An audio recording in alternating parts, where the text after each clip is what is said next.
తిరుపతి జిల్లాలో bird flu వ్యాధి లేదని ప్రజలందరూ చికెన్ మరియు కోడిగుడ్లను నిర్భయంత్రంగా తినవచ్చునని జిల్లా కలెక్టర్ డాక్టర్ వెంకటేశ్వర్ ఎస్ పేర్కొన్నారు. సోమవారం స్థానిక జిల్లా సచివాలయంలో పశుసంవర్ధక శాఖ అధికారి రవికుమార్, డిఆర్ఓ నరసింహులు తదితరులతో కలిసి జిల్లాలో బర్డ్ ఫ్లూ వ్యాధిపై వస్తున్న అపోహలపై సమీక్షించారు.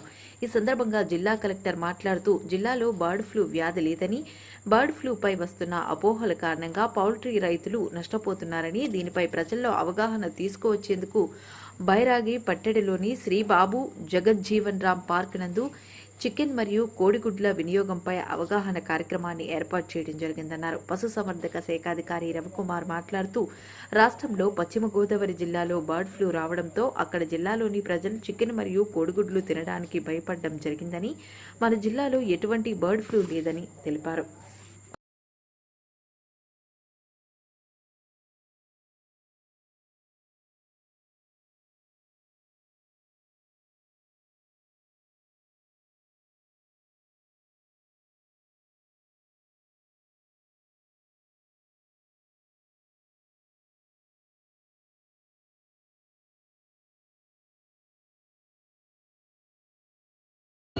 నమస్కారం. నా పేరు డాక్టర్ ఏ రవికుమార్. నేను జిల్లా పశుసంవర్ధక శాఖ అధికారి, తిరుపతి జిల్లా. ఈరోజు తిరుపతి జిల్లాలో తిరుపతి పుణ్యక్షేత్రంలో పర్యాటక నగరంలో బైరాగపట్టెడనే ఒక ప్రాంతంలో బాబు జగజ్జీవన్ రామ్ పార్క్ నందు ఈరోజు పెద్ద ఎత్తున చికెన్ అండ్ ఎగ్ మేళా కార్యక్రమం నిర్వహిస్తున్నాం. ఈ కార్యక్రమం నిర్వహణ యొక్క ముఖ్య ఉద్దేశం ఏంటంటే ప్రజల్లో ఉన్నటువంటి కొన్ని చిన్న చిన్న అనుమానాలు, అపోహలను పటాపంచలు చేయాలి ఈ కార్యక్రమం ద్వారా. ఏంటి అనుమానాలు, అపోహలు అంటే ఇప్పుడు బర్డ్ ఫ్లూ అనేది ఒక బూచిగా కనపడతా ఉంది. బర్డ్ ఫ్లూ అనేది ఈస్ట్ గోదావరి, వెస్ట్ గోదావరి జిల్లాలో కనపడింది. ఆ కోళ్ళు ఇక్కడికి వస్తున్నాయేమో, బర్డ్ ఫ్లూ వచ్చిన కోళ్ళు మనం తింటున్నామేమో, బర్డ్ ఫ్లూ వచ్చిన కోళ్ళు తింటే మనకు ఆరోగ్యానికి మంచిది కాదేమో ఒక అనుమానంతో కొంత చికెన్ విక్రయాలు, గుడ్ల విక్రయాలు తగ్గిన పరిస్థితి కనపడతా ఉంది. అయితే మనకు జిల్లాలో ఎక్కడా బర్డ్ ఫ్లూ లేదు. అక్కడెక్కడో బర్డ్ ఫ్లూ వస్తే ఆ బర్డ్ ఫ్లూ వచ్చిన కోళ్ళు ఇక్కడ రావడానికి అవకాశమే లేదు. ఎందుకంటే బర్డ్ ఫ్లూ వచ్చిన ప్రాంతంలో 1 కిలోమీటర్ పరిధిలో ఉన్నటువంటి కోళ్ళన్నింటి కూడా మనము పూడ్చివేస్తాం. ఆ ఫారాల్లో ఉన్నటువంటి కోళ్ళని, కోడి గుడ్లని, మిగిలిపోయిన కోళ్ళ దానాలని, అదేవిధంగా మందుల డబ్బాలు కానీ, ఎగ్ ట్రేస్ కానీ ఏమున్నా కూడా అవన్నీ కూడా ధ్వంసం చేసేసి పూడ్చేస్తాం. ఆ కోళ్ళు మార్కెట్లోకి రావడానికి అవకాశమే లేదు. అయితే ముఖ్యంగా తిరుపతి జిల్లాలో దాదాపు 15 లక్షల కోళ్ళు ఉన్నాయి, 22 పౌల్ట్రీ ఫారాలు ఉన్నాయి. ఈ 22 పౌల్ట్రీ ఫారాలను మేము జల్లెడ పట్టాము.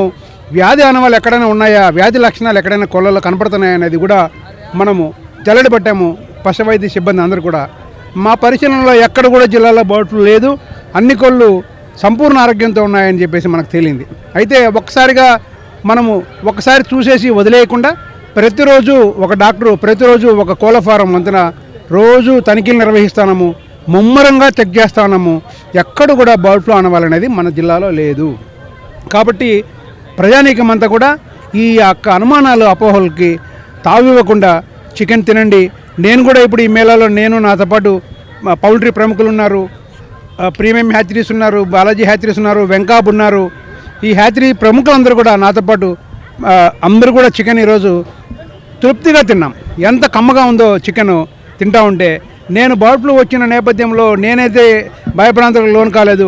నేను చికెన్ తినడం ఎప్పుడూ ఆపలేదు. నేను ఆదివారం కూడా పుష్టిగా చికెన్ తిన్నాం, రోజు గుడ్డు తింటున్నాం. కాబట్టి ప్రజలు ఏ విధమైన ఆందోళన చెందాల్సిన అవసరం లేదు. ప్రశాంతంగా తృప్తిగా చికెన్ తినండి, గుడ్లు తినండి. ఉడికించిన చికెన్, ఉడికించిన గుడ్లు తినటము సంపూర్ణంగా సురక్షితము, సంపూర్ణంగా పౌష్టికం అన్నమాట. మనిషి ఆరోగ్యానికి ఎంతో ఉపయోగకరమైనటువంటి ఈ చికెన్ని, ఈ గుడ్లని మనము ఈ చిన్న అపోహల వలన, అనుమానాల వలన మనకు సంపూర్ణమైన ఆహారాన్ని మనము చేజార్చుకుంటున్నాం అనేది నా ఉద్దేశం. కాబట్టి ఈ అనుమానాలు వదిలేసి అందరూ తినడం మొదలుపెట్టండి. చికెన్ తినండి, గుడ్లు తినండి, మీకు సంపూర్ణ ఆరోగ్యం చేకూరుతుంది. ఇది పూర్తిగా సురక్షితం.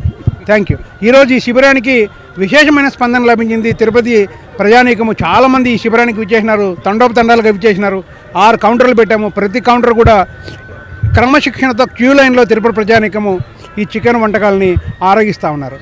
మీరు కూడా దయచేసి అందరూ పాత్రికేయులు, మీడియా మిత్రులందరూ కూడా చికెన్ తినండి, కోడిగుడ్లు తినండి.